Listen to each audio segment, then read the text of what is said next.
तो दोस्तों, आज की इस वीडियो में हम बात करने वाले हैं आचार्य रामचंद्र शुक्ल के जीवन परिचय के बारे में। ठीक है, तो चलिए हम वीडियो को स्टार्ट करते हैं। तो यहाँ पे आप देख सकते हैं कितनी बार ये जो जीवन परिचय पूछ चुका है। आप केवल गिनती यहाँ से देख सकते हैं, सन देख सकते हैं कितने सनों में ये आचार्य रामचंद्र शुक्ल का जीवन परिचय पूछा जा चुका है। आप यहाँ पर देख कर ही इसे याद कर लीजिएगा, मुझे बताने की ज़रूरत नहीं है। तो यहाँ पे जीवन परिचय आपको मैंने आज इस वीडियो में बताऊंगा कि शुक्ल युग के प्रवर्तक एवं श्रेष्ठ लेखक, समीक्षक एवं आलोचक आचार्य रामचंद्र शुक्ल का जन्म 1884 ईस्वी में बस्ती जिले के अगोना नामक ग्राम के प्रतिष्ठित परिवार में हुआ था। आपको हेडिंग से याद करना होगा ताकि अच्छे से समझ में आ जाए। ठीक है, कुछ खास मेहनत करने की ज़रूरत नहीं है, बस आपको समझना है कि जो शुक्ल युग के प्रवर्तक एवं श्रेष्ठ लेखक, समीक्षक एवं आलोचक आचार्य रामचंद्र शुक्ल का जन्म 1884 ईस्वी में बस्ती जिले के अगुना नामक ग्राम के प्रतिष्ठित परिवार में हुआ था। पहले आप यहाँ से लगा करके यहाँ से आप याद कर लीजिए। ठीक है, फिर इनके माता पिता का नाम याद कर लीजिए और इनकी शिक्षा कहाँ से हुई थी ये याद कर लीजिए, और इसके बाद में ये इन्होंने कौन से पद पर कार्य किया था उसे याद कर लीजिए। ठीक है, तो सबसे पहले आप क्या लिखेंगे कि शुक्ल युग के प्रवर्तक एवं श्रेष्ठ लेखक, समीक्षक एवं आलोचक आचार्य रामचंद्र शुक्ल का जन्म 1884 ईस्वी में बस्ती जिले के अगोना नामक ग्राम के प्रतिष्ठित परिवार में हुआ था, सम्मानित परिवार में हुआ था। इनके पिता श्री चंद्रबली शुक्ल मिर्जापुर में कानूनगो थे। आप यहाँ तक लिख सकते हैं कि इनके पिता का नाम चंद्रबली शुक्ल था और माता अत्यंत विदुषी और धार्मिक स्त्री थी। ठीक है, ये थोड़ा सा बड़ा है लेकिन आप लोगों को समझ कर लिखना है ताकि अच्छे से समझ में आ जाए। तो ये चंद्रबली शुक्ल था और इनकी माता अत्यंत विदुषी और धार्मिक स्त्री थी। इनकी प्रारंभिक शिक्षा पिता के पास राठ तहसील में हुई थी। तत्पश्चात मिशन स्कूल से 10वीं की परीक्षा उत्तीर्ण की। गणित में कमज़ोर होने के कारण ये आगे नहीं बढ़ सके। ये सब फालतू की चीज़ है। आप यहाँ से लिखेंगे कि चंद्रबली शुक्ल मिर्ज़ापुर में कानूनगो थे और माता अत्यंत विदुषी और धार्मिक स्त्री थी। ठीक है, इतना लिखना है। फिर इसके बाद आपको लिखना है कि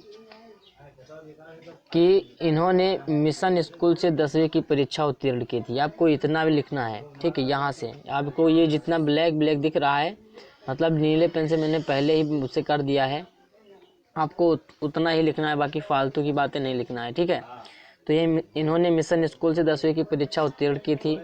इन्होंने FA अर्थात इंटरमीडिएट जिसे कहते हैं की शिक्षा इलाहाबाद से ली। ठीक है, उन्होंने इंटर की परीक्षा के लिए इलाहाबाद से एडमिशन लिया था, किंतु परीक्षा से पहले ही विद्यालय छूट गया था। ठीक है, परीक्षा होने से पहले ही इनका विद्यालय छूट गया था। इसके बाद हम क्या लिखेंगे, इसके बाद हम लिखेंगे, इतना आप लोगों को ये हेडिंग छोड़ देना है। ठीक है, इसके बाद लिखना है ये मिर्ज़ापुर के मिशन स्कूल में चित्रकला के अध्यापक हो गए। अध्यापक कार्य करते हुए इन्होंने अनेक कहानी, कविता, निबंध आदि रचना की और इनकी विद्वता से प्रभावित होकर इन्हें हिंदी शब्द सागर के संपादक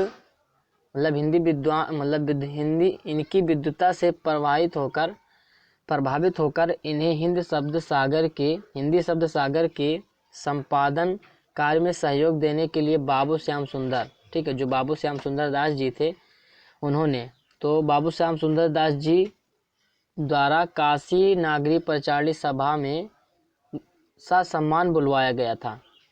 आप लोगों को मैं फिर से यहाँ से बता दे रहा हूँ कि अध्यापन कार्य करते हुए इन्होंने, ठीक है, ये जब मिर्ज़ापुर के मिशन स्कूल में चित्रकला के अध्यापक हो गए थे, उसके बाद क्या हुआ था इनके साथ कि ये अध्यापन कार्य करते हुए ये पढ़ा रहे थे फिर भी, तो ये इन्होंने अनेक कहानी का अध्ययन किया था और कविता का रचना की थी। ठीक है, निबंध लिखे थे, तो इन्होंने रचना की थी। इनकी विद्वता से इनकी जो विद्वानता थी, इनसे प्रभावित होकर इन्हें हिंदी शब्द सागर के संपादन कार्य में सहयोग देने के लिए बाबू श्याम सुंदर जी द्वारा काशी नागरी प्रचारणी सभा में सम्मान बुलवाया गया था। बाबू श्याम सुंदर दास ने नागरी प्रचारणी सभा में इनको बुलवाया था। इन्होंने 19 वर्षों तक, एक सेकेंड, ठीक है, तो इन्होंने 19 वर्षों तक काशी नागरी परिचारी पत्रिका का संपादन भी किया था। ठीक है, इन्होंने 19 वर्षों तक काशी नागरी परिचारी पत्रिका का संपादन भी किया था। कुछ समय पश्चात इनकी नियुक्ति काशी हिंदू विश्वविद्यालय में हिंदी विभाग के प्राध्यापक के रूप में की गई। ठीक है, ये हिंदी विभाग के प्राध्यापक हो गए थे काशी हिंदू विश्वविद्यालय में। ठीक है, इसके बाद है बाबू श्याम सुंदर जी के अवकाश प्राप्त करने के बाद ये हिंदी विभाग के अध्यक्ष भी हो गए। जब बाबू श्याम सुंदर जी जो थे, इन्होंने अवकाश ग्रहण किया, इसके बाद ये हमारे जो आचार्य रामचंद्र शुक्ल हैं, ये हिंदी विभाग के अध्यक्ष भी हो गए थे। ठीक है, इस महान प्रतिष्ठित युग प्रवर्तक साहित्यकार का निधन 1941 ईस्वी में देहावसान हो गया था। ठीक है, तो ये आप लोगों को बहुत ही अच्छे से लिखना होगा। ठीक है, मेरा मतलब है कि आप लोगों को इसे अच्छे से याद कर लीजिएगा, और ये देख सकते हैं कि आप के लिए ये कितनी इम्पोर्टेंट वीडियो है। ठीक है, तो ये आपका जीवन परिचय यहाँ से ख़त्म होता है। आप लोग अगर इसे लेना चाहें तो मैंने PDF में लिंक दे रखा है, वहाँ से डाउनलोड कर सकते हैं।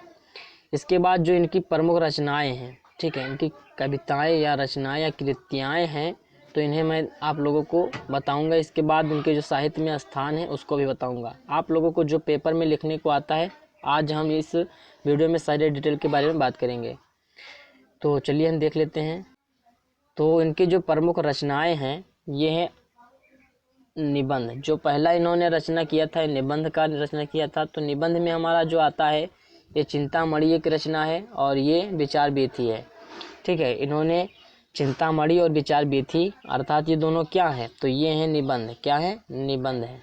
ठीक है, और इसके बाद है आलोचना ग्रंथ का भी इन्होंने रचना किया था।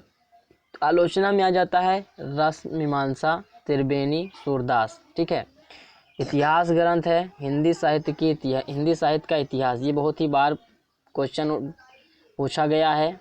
ठीक है, हिंदी साहित्य का इतिहास के लेखक कौन है, तो ये आचार्य रामचंद्र शुक्ल हैं।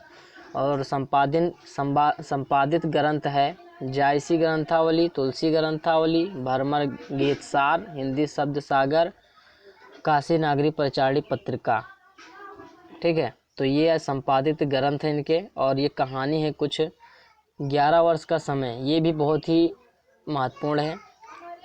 तो ये 11 वर्ष का समय एक कहानी विधा है। ठीक है, और ये किसकी है? आचार्य रामचंद्र शुक्ल की है। फिर अनुदित ग्रंथ है, तो ये मेगास्थनीज का भारतवर्षीय विवरण है।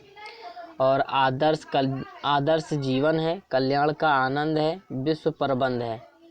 ठीक है, काव्य रचना में आप देख सकते हैं कि काव्य रचना में आपको लिखना है अभिमन्यु वध और बुद्ध चरित्र, अभिमन्यु वध। ठीक है, ये इनकी काव्य रचनाएं हैं। इसके बाद हम साहित्य में स्थान देख लेते हैं, इनका क्या स्थान है साहित्य में। तो आप लोगों को हिंदी में जो इनका साहित्य स्थान है, आप लोगों को लिखना है कि हिंदी निबंध को कोई नई पहचान देकर उसे प्रतिष्ठित करने वाले शुक्ल जी हिंदी साहित्य के मूर्धन्य आलोचक, श्रेष्ठ निबंधकार, निष्पक्ष इतिहासकार एवं युग प्रवर्तक साहित्यकार थे। आप लोगों को लिखना है कि हिंदी निबंध को कोई नई पहचान देकर उसे प्रतिष्ठित करने वाले शुक्ल जी हिंदी साहित्य के मूर्धन्य आलोचक एवं श्रेष्ठ लेखक, निबंधकार, निष्पक्ष इतिहासकार एवं युग प्रवर्तक साहित्यकार थे। वह हृदय से कवि, मस्तिष्क से आलोचक और जीवन से अध्यापक थे। सब कार्य इन्होंने किया था। जीवन से अध्यापक थे और मस्तिष्क से आलोचक थे, आलोचना करने वाले थे, और हृदय से काव्य भी थे। इन्होंने काव्य रचना भी की थी। किस रचना की थी? अभिमन्यु वध की रचना की थी। तो ये क्या हुए? काव्य हुए। और आलोचना किया था रस मीमांसा, त्रिवेणी, ठीक है, और सूरदास। तो ये सब इनकी आलोचना है। और अध्यापक कार्य भी किया था। फिर है हिंदी साहित्य में इनका मूर्धन्य स्थान है। इन्हीं के समकालीन काल को शुग युग के नाम से जाना जाता है। ठीक है, इन्हीं के समय काल को ही शुक्ल युग के नाम से जाना जाता है। तो आप लोगों के लिए इनका साहित्य स्थान याद कर लेना है, बहुत ही ज़रूरी है। ठीक है, आप लोग काफ़ी समझदार हैं, हाई स्कूल में हैं। तो चलिए हम अब आगे बात करेंगे नेक्स्ट वीडियो में कि जयशंकर प्रसाद का जीवन परिचय और उनकी रचनाएं। ये आप लोगों को मैं जितनी भी जीवन परिचय बताने वाला हूँ, आप लोगों के लिए यही इम्पोर्टेंट होगी। ठीक है, मेरे अनुसार आप लोग अगर चलते हैं तो आप लोगों के लिए इम्पोर्टेंट है। तब तक जय हिंद, जय भारत। मिलते हैं नेक्स्ट वीडियो के साथ।